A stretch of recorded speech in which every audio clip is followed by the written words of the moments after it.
Welcome to the world of science fiction stories, and don't forget to like, share, and subscribe my channel. Enjoy the listening. Earth's final warning to the galaxy: we were just being polite. Until now. First contact and challenge: the Galactic Federation's diplomatic chamber fell silent as Earth's ambassador Chen Wei took her position at the speaking podium. 57 alien species watched with varying degrees of curiosity and concern. Humans were the newest members of the Federation, having been discovered only 3 standard cycles ago, and their behavior continued to confound even the most experienced xenosociologists. Ambassador Chen smiled politely at the assembled delegates before addressing the central issue. The Human Confederation appreciates the Drax Empire's concerns regarding our recent expansion into the Orion Arm.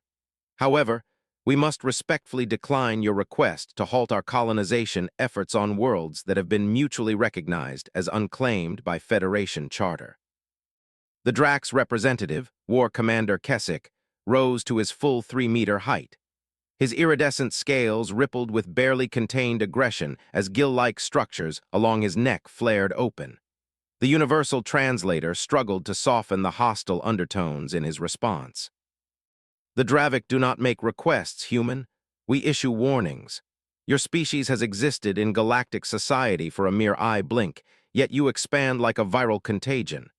Our empire stood for 10,000 cycles before your ancestors learned to make fire. Chen's smile never faltered. Those who knew humans well noted that her eyes remained remarkably steady. We acknowledge the Draic Empire's ancient and respected position in galactic politics. Earth wishes only peaceful coexistence and mutual prosperity. She folded her hands calmly on the podium. Perhaps we could establish a joint colonial commission to address concerns about resource distribution. Federation observers exchanged glances. The human response was characteristically polite, too polite, considering the implied threat. Most species would have either backed down immediately or responded with equal aggression to establish dominance. War Commander Kessick's secondary breathing slits hissed, the Drax equivalent of contemptuous laughter. The humans send their females to negotiate while their warriors hide. Is this the species that claims to have evolved on a Class 12 death world? Perhaps your classification was exaggerated. Admiral Rohan Jackson, standing quietly behind Ambassador Chen, maintained his professionally neutral expression. As head of Earth's military delegation, he had been instructed to observe only. Even as the Drax deliberately insulted humanity's honor, cultural intelligence, and evolutionary history in a single statement, Jackson's only response was a slight adjustment of his uniform cuffs. The Federation moderator, a Tauran diplomat whose species prided themselves on neutrality, attempted to redirect the conversation. Perhaps we should review the territorial claims according to Section 87 of the... The human female avoids the challenge, War Commander Kessick interrupted. This confirms what our intelligence suggests. Your species spreads quickly because you face no natural predators in these sectors. He leaned forward, towering membrane wings partially extending in a display universally recognized as threatening. The Drax have been the apex predators of this galaxy for countless generations. We evolved to recognize weakness. Chen's expression remained pleasant, but those closest to the human delegation noticed something shift in Admiral Jackson's posture. Nothing dramatic, just a subtle redistribution of weight that somehow commanded attention from every military observer in the chamber. I believe, Chen said without a trace of irritation, that the Federation bylaws encourage peaceful resolution of territorial disputes. Earth remains committed to this principle. War Commander Kessick pointed a clawed appendage at the human delegation. 3 cycles ago, you were trapped on your little blue world. Now you have colonies on 17 planets. Your technological advancement rate exceeds all predictive models. The Drax recognize a threat when it emerges. For the first time, Ambassador Chen's smile faded slightly. Earth has no hostile intentions toward any Federation member. Our technological growth reflects our adaptability, not aggression. Then prove it, Kessick demanded. Withdraw from the Orion colonies immediately. Those worlds were unclaimed when we arrived, Chen responded, still calm. We've established self-sustaining ecosystems and civilian populations on each one. Withdrawal is not a reasonable request. The chamber's atmospheric processors struggled to compensate as the Drax representative's body temperature spiked, a physiological precursor to violence in their species. Then the Drax Empire formally challenges Earth's right to exist in those sectors. War Commander Keswick's voice resonated through the chamber. By ancient Federation law, we invoke the right of superior claim. One battle fleet against another. The victor claims the disputed territory. Shocked gasps and murmurs spread throughout the chamber. The right of superior claim hadn't been invoked in over 700 cycles. It was a relic from the Federation's early days, a provision allowing limited military conflict to settle disputes without full-scale war. All eyes turned to the human representatives. Most expected immediate capitulation. Earth's military was widely regarded as primitive compared to ancient powers like the Drax. Their ships were functional but unrefined, their weapons effective but unsophisticated. Admiral Jackson leaned forward and whispered something in Ambassador Chen's ear. She listened, then nodded once. "The Human Confederation acknowledges your challenge," Chen announced, her voice steady. "As the challenged party, we select the Proxima Centauri neutral zone as the engagement location. Standard Federation battle protocols will apply." War Commander Keswick's expression shifted to what his species would recognize as satisfaction. "The Drax accept these terms. In 7 rotations, we will demonstrate to the galaxy why some species should recognize their proper place in the order of things." As the Federation moderator hurriedly began reviewing the ancient protocols for formalized military engagement, Admiral Jackson received an urgent communication on his neural interface. After a moment, he touched Ambassador Chen's shoulder and whispered again. Chen's expression remained diplomatic, but those familiar with human microexpressions might have detected a fleeting hint of resolution crossing her features. "One final matter," she addressed the Drax delegation. "Given the formal nature of this challenge, the Human Confederation wishes to clarify that all previous diplomatic courtesies will be suspended during the engagement. Earth will be operating under Directive 17. The statement meant nothing to most of the assembled delegates, but Admiral Jackson straightened his uniform with what almost looked like professional satisfaction. War Commander Keswick dismissed the statement with a gesture. "Hide behind your mysterious protocols if you wish. The outcome is predetermined. The Drax have never lost a formal challenge." "Neither have humans," Chen replied simply. "We look forward to an educational exchange." As the human delegation departed the chamber, Federation observers noted how other species subtly moved aside, creating a wider path than protocol required. Despite the humans' reputation for politeness and restraint, something about their quiet confidence after accepting an apparently hopeless challenge left the chamber buzzing with speculation. In the private Federation Security Observation Center, the Tan security chief turned to his Arcturian colleague with concern. "What is this, Directive 17, the human mentioned?" The Arcturian data specialist accessed the limited Federation records on Earth's military structure. After several moments, she looked up with an expression her species displayed when deeply puzzled. "I can find only one reference," she replied, in a recorded statement from an Earth military leader during their first contact briefing. When asked about human military doctrine, General Omar Santiago stated, "Earth operates under 17 core directives in interstellar relations. The first 16 involve diplomatic, cultural, and peaceful engagement protocols. Directive 17 simply states, stop being polite." The Tan security chief's sensory tendrils coiled in confusion. "That's it. Stop being polite? What does that even mean?" The Arcturian data specialist's photoreceptors dimmed in what translated as concern. "I don't know, but I'm suddenly very interested in reviewing Earth's Death World classification, and I recommend we strengthen the observation shields for the Proxima Centauri neutral zone." 7 days later, the galaxy would understand exactly what happened when humans stopped being polite. The Proxima Centauri neutral zone hummed with activity as Federation observation vessels took positions at the designated safe distance. The formalized challenge between the Drax Empire and the Human Confederation had drawn unprecedented attention. Betting pools across 17 sectors heavily favored the Drax, offering laughable odds on human victory. Aboard the ECS Tenacity, Admiral Jackson stood on the command deck with his hands clasped behind his back, watching the tactical display as Earth's primitive battle fleet moved into formation. 12 military vessels, a mix of destroyers, cruisers, and support ships, arranged themselves in standard defensive positioning. To the experienced military observer, the formation appeared textbook but uninspired. "Admiral," Commander Sofia Rodriguez reported, "all ships confirmed Directive 17 authentication complete, awaiting your final authorization." Jackson nodded, "Status of civilian observation. Federation monitoring buoys are maintaining position at the safety perimeter. 17 diplomatic observation vessels have registered their presence. All non-combatants are at regulation distance and are guests." Rodriguez's expression remained professionally neutral. "Senior representatives from the Federation Security Council have been escorted to the observation deck as requested." "Excellent." Jackson's gaze remained fixed on the tactical display.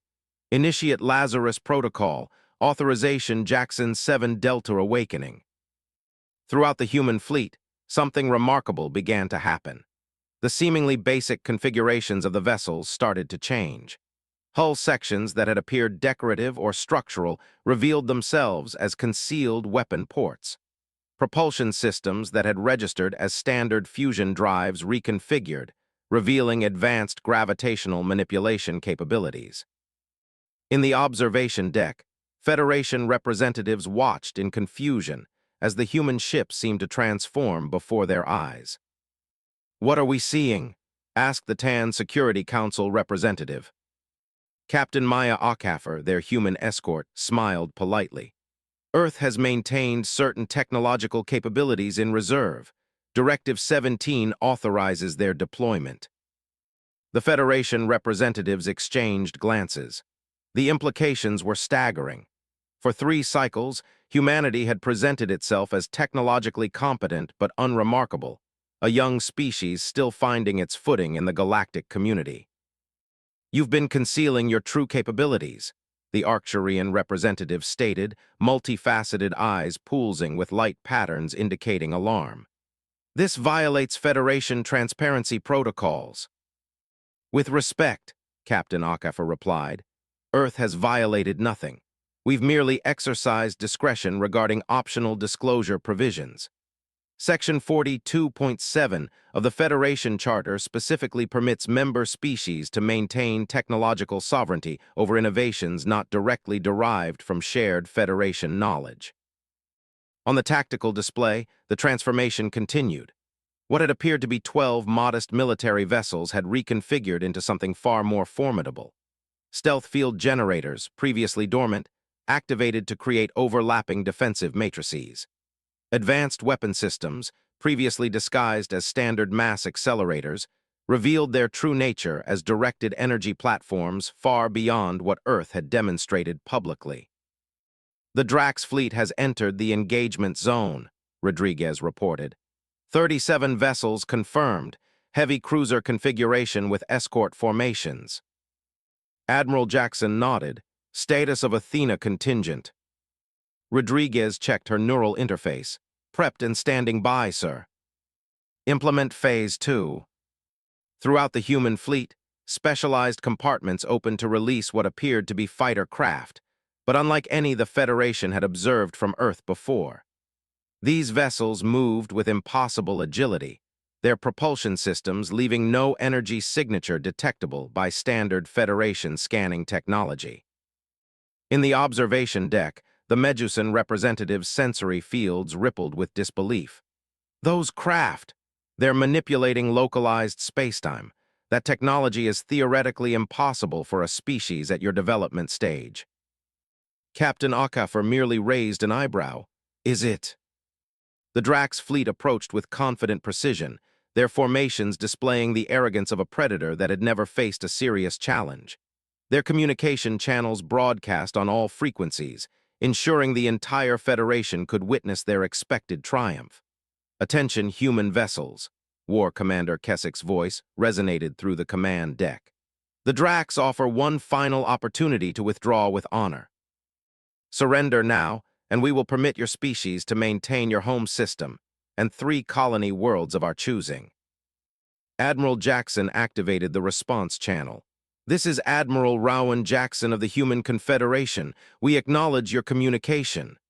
After a perfectly calculated pause, he added, "Request denied." "Then prepare to witness the consequence of your overreach," Keswick responded. "The galaxy will remember this as the day humanity learned its proper place in the cosmic order." Jackson turned to Rodriguez. "Commander, please activate the neural interface integration for our specialized forces. It's time we introduce the Drax to the Athena contingent." Across the human fleet, previously hidden chambers opened. The Federation observers watched in stunned silence as specialized transport craft deployed toward the battlefield. Unlike conventional military vessels, these craft moved with disturbing precision, as though the pilots possessed inhuman reaction times. The Arcturian representative's analytical mind worked furiously. "Those are not standard human reflexes. What have you done?" Captain Ockafer's expression remained professional but carried a hint of pride. "Earth has been classified as a Class 12 death world since our discovery. Did anyone ever wonder how humans manage to not just survive, but thrive in such an environment?" On the tactical display, the specialized human forces moved into engagement range with the Drax fleet. Instead of conventional attack patterns, they executed maneuvers that seemed to defy the laws of physics, moving through gaps in the Drax formation that shouldn't have existed. "Humanity evolved under constant threat," Ockafer continued. "Our bodies adapted to survive crushing gravity, atmospheric toxins, extreme temperature variations, and thousands of predatory species. Our minds evolved to outthink threats we couldn't outfight. Those capabilities didn't disappear when we developed technology, they were enhanced by it." The Drax fleet fired its first volley, impressive displays of destructive capability that should have annihilated the seemingly vulnerable human forces. Instead, the specialized craft simply weren't where the attacks landed, moving with precision that bordered on precognitive. "The Athena contingent," Ockafer explained as the Federation representatives watched in stunned silence, "represents our integration of biological capability with technological enhancement. These aren't AI pilots. They're symbiotic human consciousness merged with advanced AI systems, creating operational capabilities beyond what either could achieve alone." On the main tactical display, the Drax fleet's perfect formation began to fracture as the unexpected human response created confusion in their ranks. What should have been a simple demonstration of overwhelming force had transformed into something the Drax military had never experienced: uncertainty. In the command center, Admiral Jackson observed the engagement with calm detachment. "Commence Phase 3, he ordered. "Authorize Perseus deployment." Rodriguez confirmed the order, and throughout the human fleet, a final revelation unfolded. Specialized weapon platforms, previously disguised as support modules, activated targeting systems that operated on principles unknown to the wider Federation. "What we're witnessing," one Tan scientist whispered to another, "contradicts everything we thought we knew about human technological development. They've mastered gravitic manipulation, consciousness transfer, and quantum targeting systems, technologies that took other species thousands of years to perfect." Drax fleet, realizing the true nature of their opponent, attempted to regroup into a defensive formation.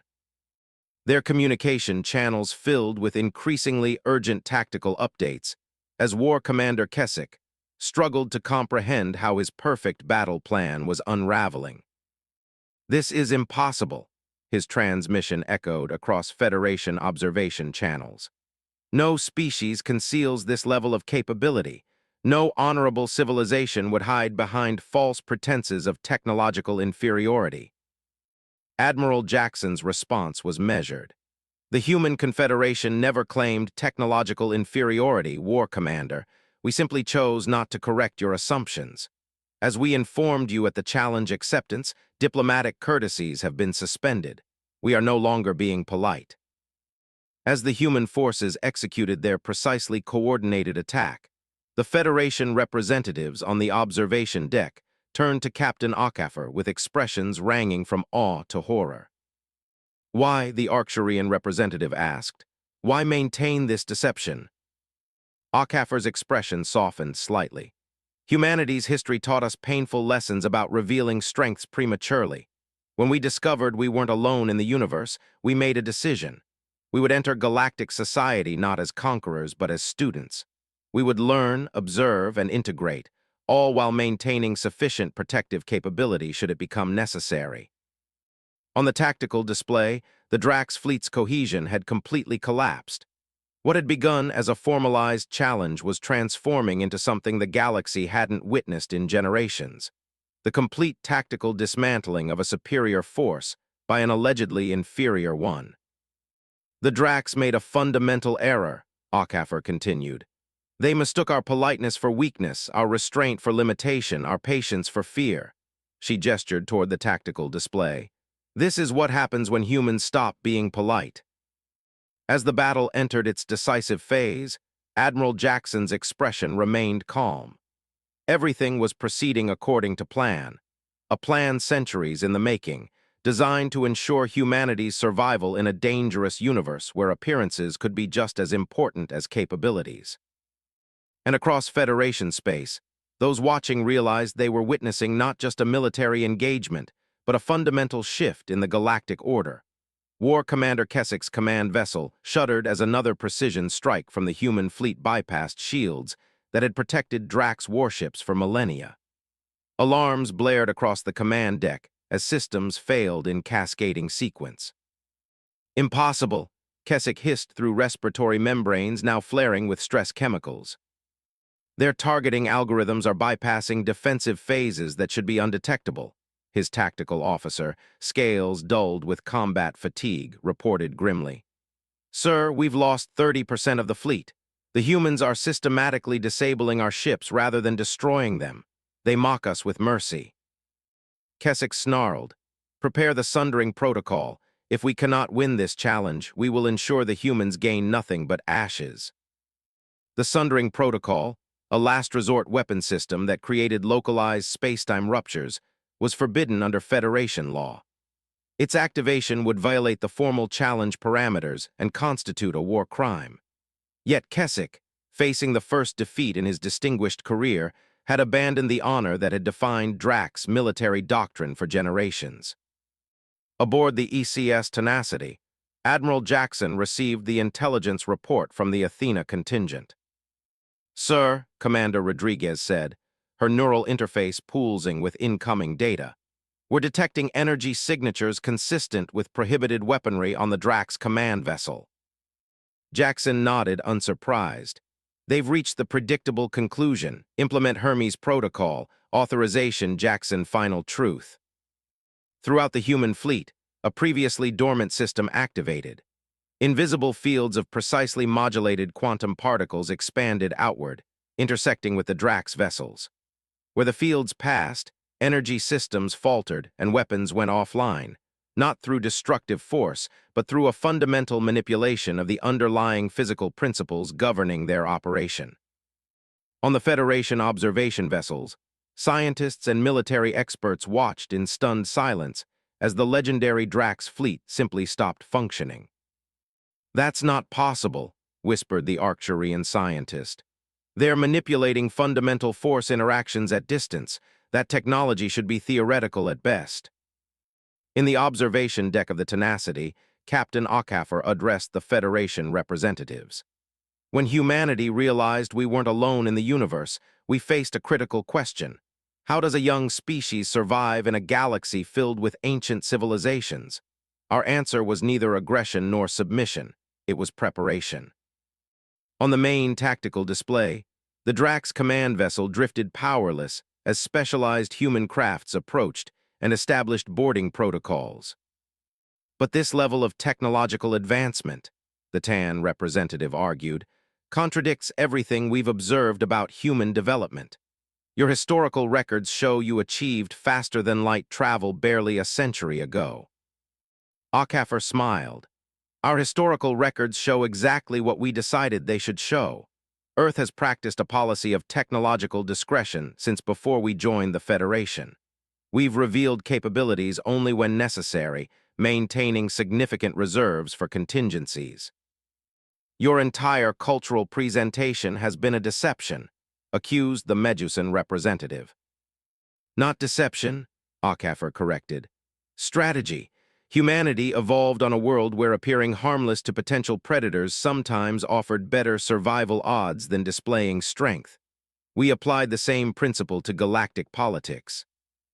On the command deck, Admiral Jackson received confirmation that War Commander Keswick had been secured.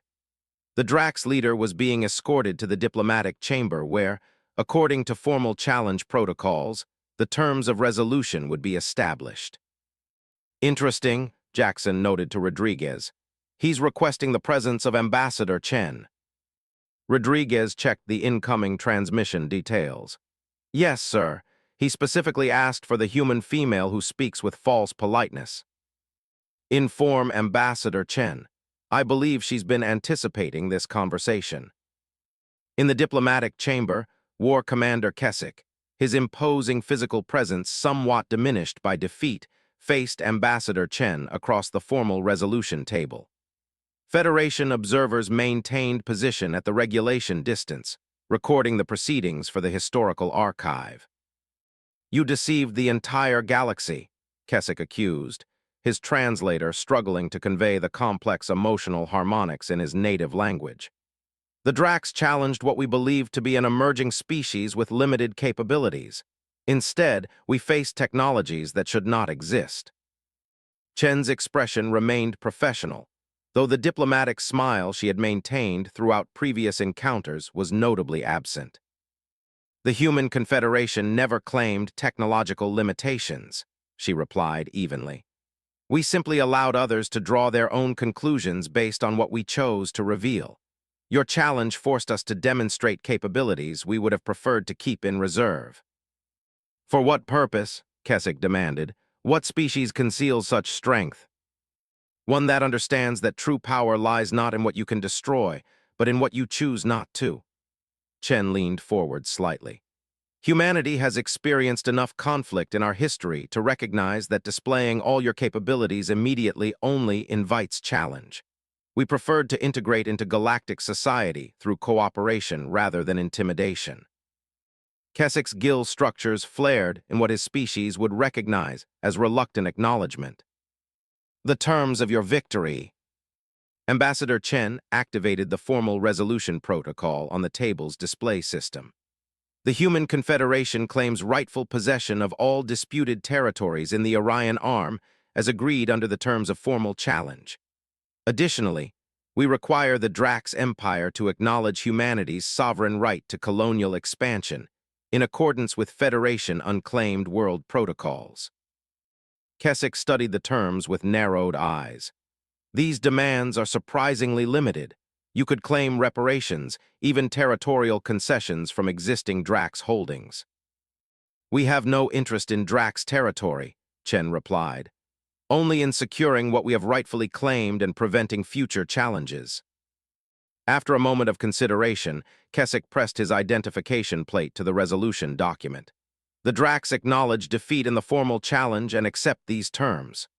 Before removing his hand, he added, "But I would know one thing, human. What is this Directive 17 that transformed your forces so completely?" For the first time since the challenge began, Ambassador Chen allowed herself a genuine smile. It's quite simple, War Commander. Humans prefer peaceful coexistence. We entered galactic society with genuine respect for its ancient civilizations and sincere desire for mutual prosperity. But we evolved on a world that taught us harsh lessons about survival. She stood, indicating the conclusion of formal proceedings. Directive 17 acknowledges a fundamental truth. Politeness is a choice we make, not a limitation we suffer. When that choice no longer serves its purpose, we simply stop making it. The Federation observation team recorded the historic resolution. Discussions had already begun throughout galactic society. The implications of humanity's hidden capabilities sparked debates in scientific institutions, military academies, and diplomatic corps across 17 sectors. On the observation deck of the Tenacity, Captain Ockhaffer addressed the lingering questions of the Federation representatives. "Your species will be reclassified immediately," the Arcturian representative stated. "This demonstration suggests humans should be categorized as a Tier 1 civilization with restricted technology access." Ockhaffer shook her head slightly. "That would be premature. What you witnessed today represents only capabilities we were forced to reveal. The Human Confederation would prefer to return to our previous diplomatic approach." "Return to concealment, you mean?" the Medusan representative countered. "Return to politeness," Ockhaffer corrected. "Humanity genuinely desires peaceful integration with galactic society. We value cultural exchange, scientific collaboration, and mutual prosperity. But we also value survival." She gestured toward the viewing portal, where the disabled Drax fleet was being systematically towed to designated Federation recovery zones without a single vessel destroyed. "Today you witnessed what happens when humans stop being polite. It should demonstrate why we prefer to maintain that politeness whenever possible." As the Federation representatives departed to draft their reports, Admiral Jackson joined Captain Ockhaffer on the observation deck. "Ambassador Chen has formalized the resolution," he reported. "The Drax have acknowledged defeat with surprising grace.